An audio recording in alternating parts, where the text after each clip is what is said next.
कंध दा चौथा पाठ है, जिस विच असी सफ़ा 34 उपर क्योंकि म्यानी रखनी तो लैके सफ़ा 35 उपर गल दा डर सी तक रीडिंग करांगे। पर इस तो पहला असी पहलियां 3 वीडियोज़ विच कीते काम नूं रिवाइज करांगे। स्टूडेंट्स, असी सफ़ा 28 तो लैके 33 तक पहलियां 3 वीडियोज़ विच पढ़ चुके हैं, जिस तो सानू प्रतख हुंदा है कि कहानी सांझी कंध ICSE बोर्ड द्वारा निर्धारित पुस्तक कथा संवेदना दे सफ़ा 28 उपर दर्ज है ते ये कहानी संतोख सिंह धीर जी दे कलम दी शाहकार रचना है। कहानी दे आधार ते इस दे मुख पात्र कपूर सिंह दा पिछले वरे दियां बारिशां विच घर ढह जांदा है। बेशक पिंड दे कई होर घर भी ढह गए सन, पर कपूर सिंह दे घर दा एक भी खण बाकी नहीं बचिया सी। कपूर सिंह दी आर्थिक हालत भी बड़ी मंदी सी ते उपरों उसनूं मकान बनाउण लई सरकार वल्लों भी कोई सहायता नहीं मिली सी। इस तरह अखीर वो अपनी 8 महीनों की खज्जल खुआरी तो बाद 10 विगे भों बह करके मकान बनाउण दी पुज्जत विच हुंदा है। पर उसदा चाचे दे पुत दरबारे नाल खब्बे पासे दी सांझी कंध नूं लैके रेड़का खड़ा हो जाता है। असल विच ये कंध दरबारे नाल सांझी सी ते काफ़ी खस्ता हालत विच सी। इस कंध नूं ढा के दोबारा बनाउण दी लोड़ सी। कपूर सिंह ने 1-2 वार दरबारे नाल गल कीती, पर उसने कोई हूँ हंगारा ना भरिया। इत्थों तक कि कपूर सिंह ने गली गवांढ तो भी दरबारे नूं कहाया कि वो कंध विच हिस्सा पाउण लई राजी हो जावे, पर दरबारा सी कि वो तां आटे दा शीं बनिया होया सी। कोई चारा ना देख के अखीर कपूर सिंह आप दरबारे नूं उसदे घर समझाउण लई जांदा है। पर उसदे घर जाके उसनूं ये पता लगता है कि दरबारा पटवारी वल गया होया है, तां कपूर सिंह भी उसदे पिछे उसनूं समझाउण लई ते ये सोच के कि उत्थे ही 2-4 बंदियां विच गल करनी ठीक रहेगी, उसदे पिछे चले जाता है। पर दरबारा इन्हां मोहतबर बंदियां दे सामने भी कपूर सिंह नूं कोई लड़ नहीं फड़ाउंदा ते किसी भी हीले कंध विच हिस्सा पाउण लई तैयार नहीं हुंदा। असल विच दरबारा सरपंच धम्मा सिंह दी चुकना विच आया हुंदा है ते उस दे पखाउण ते नन्ना अखर फड़ के बैठ जाता है। आखिर विच कपूर सिंह ये सोच के मकान बनाउणा शुरू कर दिंदा है कि जदों खब्बी कंध दी वारी आवेगी उदों वेखी जावेगी। 10 दिनां विच ही उस दे मकान दा हुलिया बदल जाता है। पर फिर दरबारे नाल सांझी कंध नूं लैके काम रुक जाता है, क्योंकि इस कंध दे नाल छत नीवी रख के कपूर सिंह ने 8 फुट उत्ते लेंटर पा के म्यानी रखनी सी। हाँ जी स्टूडेंट्स, यह पिछलियां 3 वीडियोज़ दा सार सी ते हुण इस वीडियो विच असी सफ़ा 34 अते 35 दे औखे शब्दां दे अर्थ डिस्कस करांगे ते फिर इन्हां सफ़ियां दी पाठ समग्री दी रीडिंग करांगे। हाँ जी स्टूडेंट, सफ़ा नंबर 34 पहला शब्द है वाह ना चली पेश ना गई। चौंतरे चौंक विच बनिया थड़ा ਪੈਰ ਅੜਾਏ, ਕਿਸੇ ਗੱਲ ਤੇ ਅੜਨਾ, ਨਾ ਨੁੱਕਰ ਕਰਨੀ, ਸੱਥ। ਸੱਥ ਤੋਂ ਭਾਵ ਹੈ ਪਿੰਡ ਦੀ ਸਾਂਝੀ ਥਾਂ। ਅਗਲਾ ਸ਼ਬਦ ਹੈ ਰਿਆਇਤ। ਰਿਆਇਤ ਤੋਂ ਭਾਵ ਛੋਟ, ਨਮਾਣੀ, ਇਕਾਦਸ਼ੀ ਦਾ ਦਿਨ। ਸਿਰ ਪੈ ਗਈ, ਜ਼ਿੰਮੇ ਪੈ ਗਈ। ਹਾਂਜੀ, ਨੈਕਸਟ ਵਰਡ ਇਜ਼ ਅੜ ਫੁੱਟਣੀ। ਅੜ ਫੁੱਟਣ ਤੋਂ ਭਾਵ ਹੈ ਕਿਸੇ ਦੀ ਅੜੀ ਭੱਜਣੀ ਜਾਂ ਹਿੰਡ ਟੁੱਟਣੀ।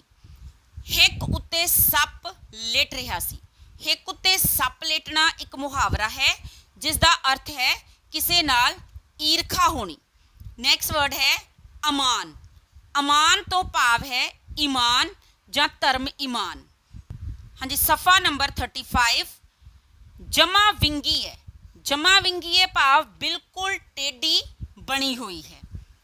ਅੰਨਿਆਂ ਨੂੰ ਵੀ ਦਿਸਦਾ ਸੀ ਭਾਵ ਸਾਫ਼ ਦਿਖਾਈ ਦਿੰਦਾ ਸੀ। ਧਰਨੀ ਪਈ, ਰੱਖਣੀ ਪਈ।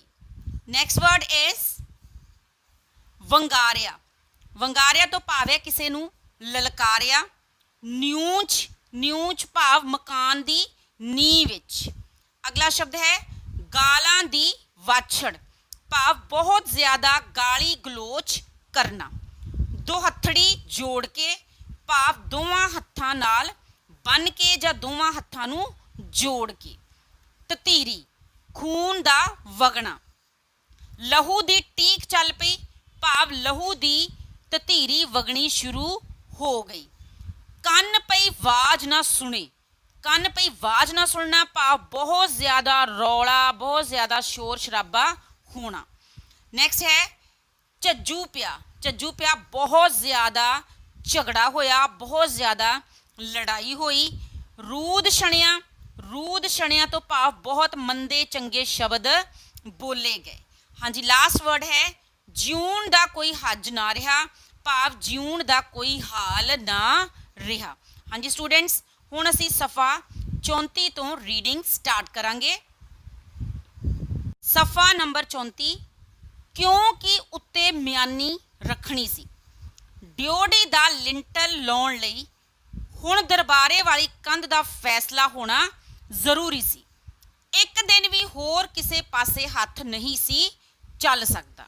ਹਾਂਜੀ, ਇਹਨਾਂ ਸਤਰਾਂ ਤੋਂ ਪ੍ਰਤੱਖ ਹੁੰਦਾ ਹੈ ਕਿ ਕਪੂਰ ਸਿੰਘ ਦੇ ਮਕਾਨ ਦਾ ਕੰਮ ਬਾਕੀ ਸਾਰੇ ਪਾਸਿਆਂ ਤੋਂ ਪੂਰਾ ਹੋ ਚੁੱਕਾ ਸੀ।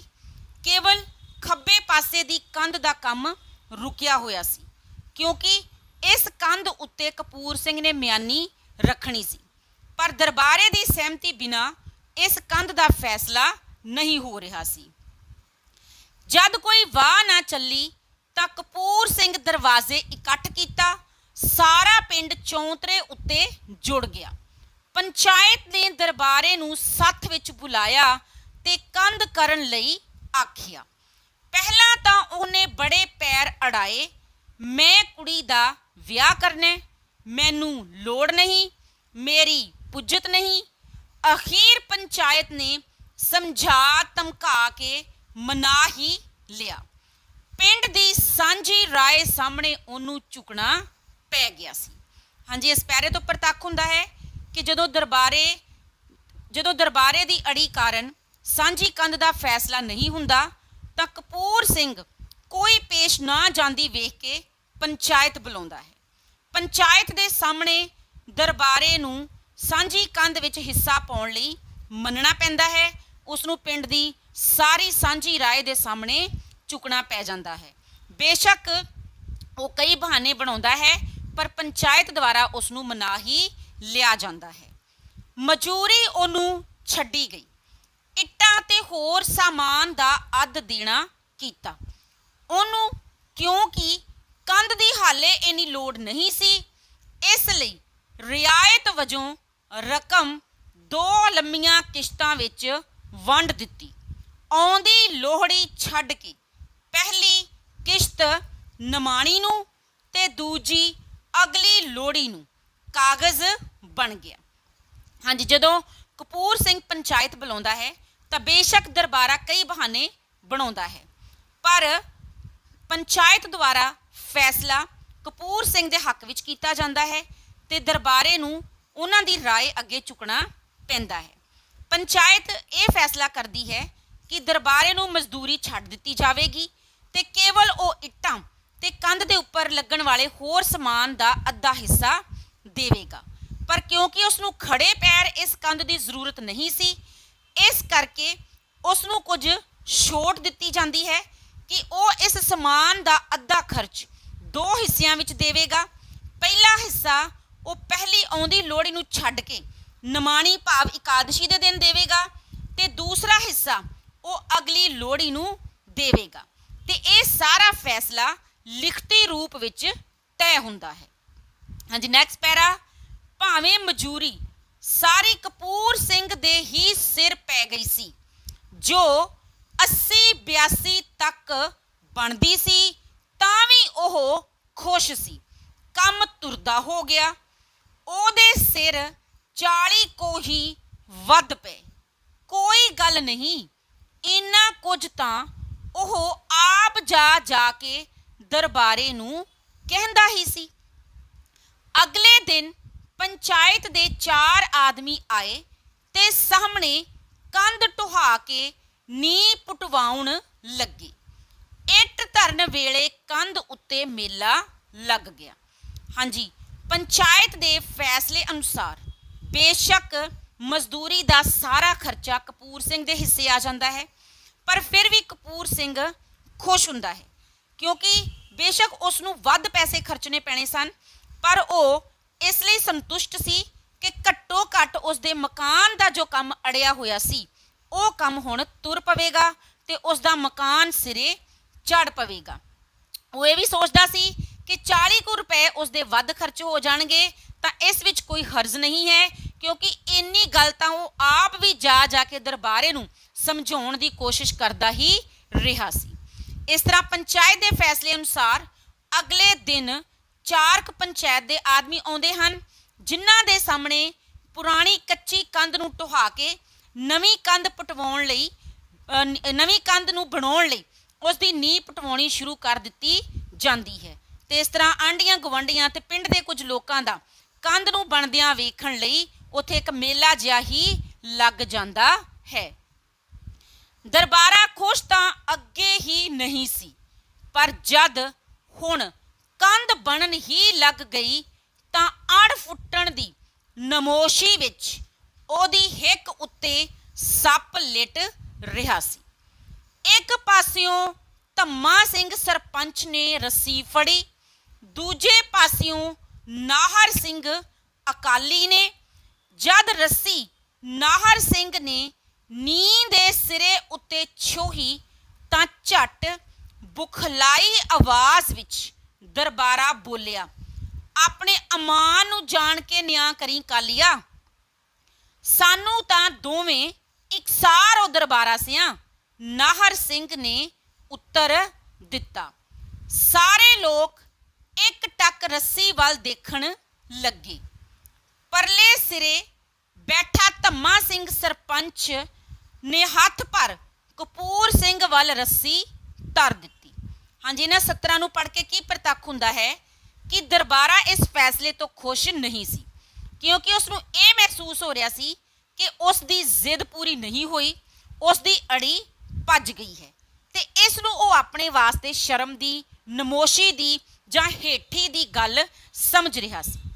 ਇਸ ਤਰ੍ਹਾਂ ਜਦੋਂ ਕਪੂਰ ਸਿੰਘ ਦੇ ਮਕਾਨ ਦੀ ਖੱਬੀ ਬਾਹੀ ਦੀ ਕੰਧ ਬਣਾਉਣ ਲਈ ਨੀਂਹ ਪੁੱਟਣੀ ਆਰੰਭ ਹੁੰਦੀ ਹੈ ਤਾਂ ਦਰਬਾਰੇ ਦੇ ਮਨ ਵਿੱਚ ਬਹੁਤ ਜ਼ਿਆਦਾ ਈਰਖਾ ਦੀ ਭਾਵਨਾ ਪੈਦਾ ਹੋ ਜਾਂਦੀ ਹੈ। ਹੁਣ ਨੀਂਹ ਪੁੱਟਣ ਤੋਂ ਪਹਿਲਾਂ ਇੱਕ ਪਾਸਿਓਂ ਧੰਮਾ ਸਿੰਘ ਸਰਪੰਚ ਰੱਸੀ ਫੜਦਾ ਹੈ ਤੇ ਦੂਜੇ ਪਾਸਿਓਂ ਨਾਹਰ ਸਿੰਘ ਅਕਾਲੀ ਰੱਸੀ ਫੜਦੇ ਹਨ ਤਾਂ ਜੋ ਨੀਂਹ ਨੂੰ ਸਹੀ ਜਗ੍ਹਾ ਤੇ ਪੁੱਟਣ ਲਈ ਨਿਸ਼ਾਨਦੇਹੀ ਕੀਤੀ ਜਾ ਸਕੇ। ਪਰ ਜਦੋਂ ਇਹ ਰੱਸੀ ਰੱਖੀ ਜਾਂਦੀ ਹੈ ਤਾਂ ਦਰਬਾਰਾ ਫਿਰ ਇਹ ਰੇੜਕਾ ਸ਼ੁਰੂ ਕਰ ਦਿੰਦਾ ਹੈ ਕਿ ਰੱਸੀ ਇੱਕੋ ਜਿਹੇ ਪਾਸੇ ਜਾਂ ਇੱਕੋ ਜਿਹੇ ਥਾਂ ਨੂੰ ਜਾਂ ਬਰਾਬਰੀ ਦੇ ਆਧਾਰ ਤੇ ਨਹੀਂ ਰੱਖੀ ਜਾ ਰਹੀ, ਰੱਸੀ ਦੇ ਆਧਾਰ ਤੇ ਥਾਂ ਦੀ ਮਿਣਤੀ ਸਹੀ ਨਹੀਂ ਕੀਤੀ ਜਾ ਰਹੀ। ਇਸ ਲਈ ਉਹ ਆਪਣੇ ਮਨ ਦਾ ਸ਼ੱਕ ਨਾਹਰ ਸਿੰਘ ਅਕਾਲੀ ਉੱਤੇ ਜ਼ਾਹਰ ਕਰਦਾ ਹੈ ਤੇ ਉਸ ਨੂੰ ਕਹਿੰਦਾ ਹੈ ਕਿ ਉਹ ਆਪਣੇ ਧਰਮ ਈਮਾਨ ਨੂੰ ਮੁੱਖ ਰੱਖ ਕੇ ਫੈਸਲਾ ਕਰੇ। ਨਾਹਰ ਸਿੰਘ ਉਸ ਨੂੰ ਇਹ ਉੱਤਰ ਦਿੰਦਾ ਹੈ कि उस वास्ते दरबारा ते कपूर सिंह दोवें इक्को ਜਿਹੇ ਹਨ। ਹੁਣ ਸਾਰੇ ਲੋਕ ਰੱਸੀ ਵੱਲ ਵੇਖਣਾ ਸ਼ੁਰੂ ਕਰ ਦਿੰਦੇ ਹਨ, ਪਰ ਧੰਮਾ ਸਿੰਘ ਸਰਪੰਚ ਜੋ ਕਿ ਇੱਕ ਸ਼ਰਾਰਤੀ ਵਿਅਕਤੀ ਸੀ ਤੇ ਫੁੱਟ ਪਾਓ ਤੇ ਰਾਜ ਕਰੋ ਦੀ ਨੀਤੀ ਤੇ ਚੱਲਦਾ ਸੀ, ਉਹ ਜਾਣ ਬੁੱਝ ਕੇ ਕਪੂਰ ਸਿੰਘ ਵਾਲੇ ਪਾਸੇ ਹੱਥ ਕੁ ਭਰ ਰੱਸੀ ਜ਼ਿਆਦਾ ਰੱਖ ਦਿੰਦਾ ਹੈ। ਹਾਂਜੀ ਨਾ ਸਫਾ ਨੰਬਰ 35। ਇੱਕਦਮ ਰੌਲਾ ਪੈ ਗਿਆ, ਆ ਤਾਂ ਜਮਾ ਵਿੰਗੀ ਹੈ, ਇੱਥੇ ਕੰਧ ਜਾਂਦੀਓ ਨਹੀਂ। ਕਿਸੇ ਉੱਚੀ ਬੋਲ ਕੇ ਧੰਮਾ ਸਿੰਘ ਨੂੰ ਆਖਿਆ ਕਿ ਰੱਸੀ ਇੱਕ ਹੱਥ ਦੂਜੇ ਪਾਸੇ ਨੂੰ ਧਰੇ। ਇੰਨਾ ਫਰਕ ਤਾਂ ਅੰਨਿਆਂ ਨੂੰ ਵੀ ਦਿਸਦਾ ਸੀ। ਹੁਣ ਕੀ ਹੋਇਆ ਕਿ ਬੇਸ਼ੱਕ ਕਪੂਰ ਸਿੰਘ ਧੰਮਾ ਸਿੰਘ ਸਰਪੰਚ ਦੀ ਸ਼ਰਾਰਤ ਦੇ ਵਿਰੁੱਧ ਨਹੀਂ ਬੋਲਦਾ, ਪਰ ਉੱਥੇ ਖੜੇ ਲੋਕਾਂ ਵਿੱਚੋਂ ਕੋਈ ਇੱਕਦਮ ਰੌਲਾ ਪਾ ਦਿੰਦਾ ਹੈ ਕਿ ਰੱਸੀ ਬਿਲਕੁਲ ਟੇਢੀ ਹੈ, ਭਾਵ ਕਪੂਰ ਸਿੰਘ ਵਾਲੇ ਪਾਸੇ ਜ਼ਿਆਦਾ ਰੱਖੀ ਗਈ ਹੈ। ਇਸ ਲਈ ਧੰਮਾ ਸਿੰਘ ਸਰਪੰਚ ਨੂੰ ਇਹ ਆਖਿਆ ਜਾਂਦਾ ਹੈ ਕਿ ਉਹ ਇੱਕ ਹੱਥ ਰੱਸੀ ਕਪੂਰ ਸਿੰਘ ਵਾਲੇ ਪਾਸਿਓਂ ਚੁੱਕ ਕੇ ਦਰਬਾਰੇ ਵਾਲੇ ਪਾਸੇ ਨੂੰ ਕਰੇ, ਕਿਉਂਕਿ ਇੰਨਾ ਜ਼ਿਆਦਾ ਫਰਕ ਤਾਂ ਸਾਫ਼ ਦਿਖਾਈ ਦੇ ਰਿਹਾ ਸੀ। ਰੱਸੀ ਧੰਮਾ ਸਿੰਘ ਨੂੰ ਦੂਜੇ ਪਾਸੇ ਧਰਨੀ ਪਈ। ਹੁਣ ਠੀਕ ਹੈ, ਸਾਰਿਆਂ ਨੇ ਤਸੱਲੀ ਦਾ ਸਾਹ ਲਿਆ। ਸਾਹਲ ਸੁੱਟ ਕੇ ਮਿਸਤਰੀ ਨਿਸ਼ਾਨ ਲਾਉਣ ਲੱਗਾ ਕਿ ਝੱਟ ਦਰਬਾਰੇ ਨੇ ਰੌਲਾ ਪਾ ਦਿੱਤਾ, ਮੈਨੂੰ ਨਹੀਂ ਮਨਜ਼ੂਰ, ਇਹ ਕੋਈ ਇਨਸਾਫ ਹੈ? ਕੰਧ 4 ਉਂਗਲ ਮੇਰੇ ਪਾਸੇ ਪਈ ਹੈ। ਹਾਂਜੀ ਹੁਣ ਕੀ ਹੁੰਦਾ ਹੈ ਕਿ ਜਦੋਂ ਲੋਕਾਂ ਦੇ ਕਹਿਣ ਤੇ ਜਾਂ ਰੌਲਾ ਪੈਣ ਤੇ ਧੰਮਾ ਸਿੰਘ ਸਰਪੰਚ ਕਪੂਰ ਸਿੰਘ ਵਾਲੇ ਪਾਸਿਓਂ ਰੱਸੀ ਚੁੱਕ ਕੇ ਦਰਬਾਰੇ ਵਾਲੇ ਪਾਸੇ ਜ਼ਿਆਦਾ ਧਰ ਦਿੰਦਾ ਹੈ, ਤਾਂ ਇਹ ਗੱਲ ਦਰਬਾਰੇ ਨੂੰ ਮਨਜ਼ੂਰ ਨਹੀਂ ਹੁੰਦੀ। ਜਦੋਂ ਮਿਸਤਰੀ ਸਾਹਲ ਸੁੱਟ ਕੇ ਕੰਧ ਬਣਾਉਣ ਲਈ ਨਿਸ਼ਾਨੀ ਲਾਉਣ ਲੱਗਦਾ ਹੈ, ਤਾਂ ਦਰਬਾਰਾ ਇਹ ਰੌਲਾ ਪਾ ਦਿੰਦਾ ਹੈ ਕਿ ਇਹ ਫੈਸਲਾ ਉਸ ਨੂੰ ਮਨਜ਼ੂਰ ਨਹੀਂ ਹੈ, ਕਿਉਂਕਿ ਹੁਣ ਕੰਧ 4 ਉਂਗਲਾਂ ਉਹਦੇ ਥਾਂ ਉੱਪਰ ਜ਼ਿਆਦਾ ਬਣਾਈ ਜਾ ਰਹੀ ਹੈ। ਤੇਰੇ ਪਾਸੇ ਤਾਂ ਸਾਰੀਓ ਪਈ ਹੈ, ਜਦ 4 ਆਦਮੀ ਖੜੇ ਨੇ ਕੋਲ, ਕਪੂਰ ਸਿੰਘ ਬੋਲਿਆ। ਹੁਣ ਜਦੋਂ ਦਰਬਾਰਾ ਰੌਲਾ ਪਾਉਂਦਾ ਹੈ ਕਿ ਕੰਧ ਉਹਦੇ ਵੱਲ 4 ਉਂਗਲਾਂ ਜ਼ਿਆਦਾ ਰੱਖੀ ਗਈ ਹੈ, ਤਾਂ ਕੰਧ ਦੇ ਕੰਮ 'ਚ ਰੇੜਕਾ ਪਾਉਣ ਦੀ ਕੋਸ਼ਿਸ਼ ਕਰਦਾ ਹੈ, ਤਾਂ ਕਪੂਰ ਸਿੰਘ ਵੀ ਚੁੱਪ ਨਹੀਂ ਰਹਿੰਦਾ। ਉਹ ਵੀ ਤਨਜ਼ ਲਹਿਜ਼ੇ ਵਿੱਚ ਬੋਲਦਾ ਹੈ ਕਿ ਹਾਂ ਸਾਰੀ ਕੰਧ ਤੇਰੇ ਪਾਸੇ ਹੀ ਪਈ ਹੈ, ਕਿ 4 ਉਂਗਲਾਂ ਨਹੀਂ ਹੈ ਬਲਕਿ ਸਾਰੀ ਕੰਧ ਹੀ ਤੇਰੇ ਵਾਲੇ ਪਾਸੇ ਪਈ ਹੈ। ਉਸ ਨੂੰ ਇਹ ਝਾੜਦਾ ਹੈ ਕਿ ਜਦੋਂ 4 ਆਦਮੀ ਕੋਲ ਖਲੋਤੇ ਹਨ ਤਾਂ ਉਸ ਨੂੰ ਬੋਲਣ ਦੀ ਲੋੜ ਨਹੀਂ ਹੈ। ਦਰਬਾਰੇ ਨੇ ਝੱਟ ਗਾਲ ਕੱਢ ਕੇ ਆਖਿਆ, ਜੰਮਿਆ ਕੌਣ ਹੈ ਓਏ ਮੇਰੇ ਪਾਸੇ ਕੰਧ ਕਰਨ ਵਾਲਾ। ਹੁਣ ਦਰਬਾਰਾ ਕੀ ਕਰਦਾ ਹੈ ਕਿ ਉਹ ਕਪੂਰ ਸਿੰਘ ਦੇ ਬੋਲਦਿਆਂ ਹੀ ਉਸ ਨੂੰ ਗਾਲ ਕੱਢ ਦਿੰਦਾ ਹੈ ਤੇ ਉਸ ਨੂੰ ਵੰਗਾਰਦਾ ਹੈ ਕਿ ਉਹਦੇ ਪਾਸੇ ਕੰਧ ਕਰਨ ਵਾਲਾ ਕੋਈ ਪੈਦਾ ਨਹੀਂ ਹੋਇਆ ਹੈ। ਬੰਦਾ ਭਾਵੇਂ ਲੱਖ ਨਰਮ ਹੋਵੇ, ਗਾਲ ਪਰ ਕਿਸੇ ਤੋਂ ਕੋਈ ਕਿਉਂ ਖਾਵੇ। ਪੂਰੇ ਜੋਸ਼ ਨਾਲ ਕਪੂਰ ਸਿੰਘ ਨੇ ਮੁੱਕਾ ਵੱਟ ਕੇ ਵੰਗਾਰਿਆ, ਨਿਉਂਚ ਕੱਢ ਦੂੰ ਨਿਉਂਚ। ਤੇ ਇੰਨੇ ਵਿੱਚ ਘਰੋਂ ਉਹਦਾ ਛੋਟਾ ਭਰਾ ਗੰਧਾਲੀ ਚੁੱਕ ਲਿਆਇਆ। ਦੋਵੇਂ ਪਾਸਿਓਂ ਗਾਲਾਂ ਦੀ ਵਾਛੜ ਹੋਣ ਲੱਗੀ। ਹਾਂਜੀ ਇਹਨਾਂ ਸਤਰਾਂ ਤੋਂ ਕੀ ਪ੍ਰਤੱਖ ਹੁੰਦਾ ਹੈ ਕਿ ਜਦੋਂ ਦਰਬਾਰਾ ਕਪੂਰ ਸਿੰਘ ਨੂੰ ਗਾਲ ਕੱਢ ਦਿੰਦਾ ਹੈ, ਤਾਂ ਭਾਵੇਂ ਕੋਈ ਇਨਸਾਨ ਕਿੰਨਾ ਵੀ ਨਿਮਰ ਹੋਵੇ, ਹਲੀਮੀ ਵਾਲਾ ਹੋਵੇ, ਪਰ ਉਹ ਕਿਸੇ ਤੋਂ ਗਾਲ ਖਾ ਕੇ ਚੁੱਪ ਨਹੀਂ ਰਹਿੰਦਾ। ਇਸ ਤਰ੍ਹਾਂ ਦਰਬਾਰੇ ਦੇ ਮੂੰਹੋਂ ਗਾਲ ਨਿਕਲਦਿਆਂ ਹੀ ਕਪੂਰ ਸਿੰਘ ਵੀ ਪੂਰੇ ਗੁੱਸੇ ਵਿੱਚ ਆ ਜਾਂਦਾ ਹੈ ਤੇ ਉਹ ਦਰਬਾਰੇ ਨੂੰ ਘਸੁੰਨ ਵੱਟ ਕੇ ਲਲਕਾਰਦਾ ਹੈ ਤੇ ਕਹਿੰਦਾ ਹੈ ਕਿ ਉਸ ਨੂੰ ਇਸੇ ਕੰਧ ਦੀ ਨੀਂਹ ਵਿੱਚ ਗੱਡ ਦੇਵੇਗਾ। ਇੰਨੀ ਦੇਰ ਨੂੰ ਘਰ ਵਿੱਚੋਂ ਉਹਦਾ ਭਰਾ ਗੰਧਾਲੀ ਵੀ ਚੁੱਕ ਲਿਆਉਂਦਾ ਹੈ ਤੇ ਇਸ ਤਰ੍ਹਾਂ ਦੋਵਾਂ ਪਾਸਿਆਂ ਤੋਂ ਗਾਲੀ ਗਲੋਚ ਸ਼ੁਰੂ ਹੋਣ ਲੱਗ ਪੈਂਦਾ ਹੈ। ਦੂਜੇ ਪਾਸੇ ਦਰਬਾਰੇ ਦਾ ਭਤੀਜਾ ਗੰਡਾਸੀ ਚਾੜ ਕੇ ਆ ਗਿਆ। ਦਰਬਾਰੇ ਨੇ ਲੈਂਦਿਆਂ ਹੀ ਦੁਹੱਥੜੀ ਜੋੜ ਕੇ ਲਾਠੀ ਕਪੂਰ ਸਿੰਘ ਦੇ ਮਾਰੀ, ਆ ਤੈਨੂੰ ਦੇਖਾਂ ਨਿਊਚ ਗੱਡਦੇ ਨੂੰ। ਤੇ ਨਾਲ ਦੀ ਨਾਲ ਤਤੀਰੀ ਕਪੂਰ ਸਿੰਘ ਦੇ ਸਿਰ ਵਿੱਚੋਂ ਆਈ। ਕੀਚਰਾ ਕੀਚਰਾ ਝੱਟ ਗੰਧਾਲੀ ਦਰਬਾਰੇ ਦੇ ਮੋਰਾਂ ਉੱਤੇ ਪਈ। ਦੂਜੀ ਪੁੜਪੜੀ ਵਿੱਚ ਲਹੂ ਦੀ ਟੀਕ ਚੱਲ ਪਈ ਤੇ ਉਹ ਉਲਟ ਕੇ ਨੀਂਹ ਵਿੱਚ ਜਾ ਡਿੱਗਿਆ। ਹਾਂਜੀ ਇਸ ਤਰ੍ਹਾਂ ਹੁਣ ਕੀ ਪ੍ਰਤੱਖ ਹੁੰਦਾ ਹੈ ਕਿ ਦਰਬਾਰੇ ਤੇ ਕਪੂਰੇ ਦੋਨਾਂ ਦੇ ਵਿੱਚ ਲੜਾਈ ਹੋ ਜਾਂਦੀ ਹੈ। ਜਿੱਥੇ ਕਪੂਰੇ ਦਾ ਛੋਟਾ ਭਰਾ ਗੰਧਾਲੀ ਚੁੱਕ ਲਿਆਉਂਦਾ ਹੈ, ਉੱਥੇ ਦਰਬਾਰੇ ਦਾ ਭਤੀਜਾ ਗੰਡਾਸੀ ਕੱਢ ਕੇ ਲੈ ਆਉਂਦਾ ਹੈ ਤੇ ਖੁਦ ਦਰਬਾਰਾ ਆਪਣੇ ਦੋਵਾਂ ਹੱਥਾਂ ਨਾਲ ਜੋੜ ਕੇ ਜ਼ੋਰ ਨਾਲ ਲਾਠੀ ਕਪੂਰ ਸਿੰਘ ਦੇ ਮਾਰਦਾ ਹੈ, ਜਿਸ ਨਾਲ ਕਪੂਰ ਸਿੰਘ ਦੇ ਸਿਰ ਵਿੱਚੋਂ ਖੂਨ ਦੀ ਧਤੀਰੀ ਵਗਣੀ ਸ਼ੁਰੂ ਹੋ ਜਾਂਦੀ ਹੈ।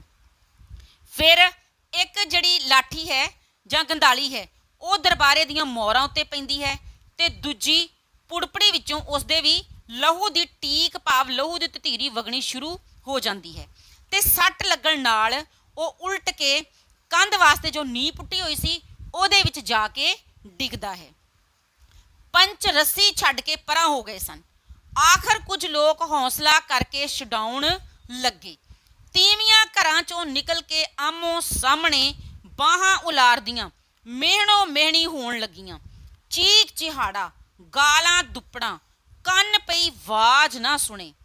2 ਘੰਟੇ ਉਹ ਝੱਜੂ ਪਿਆ, ਉਹ ਰੂਦ ਛਣਿਆ ਕਿ ਲੋਕੀ ਕੰਨਾਂ ਉੱਤੇ ਹੱਥ ਧਰ ਗਏ।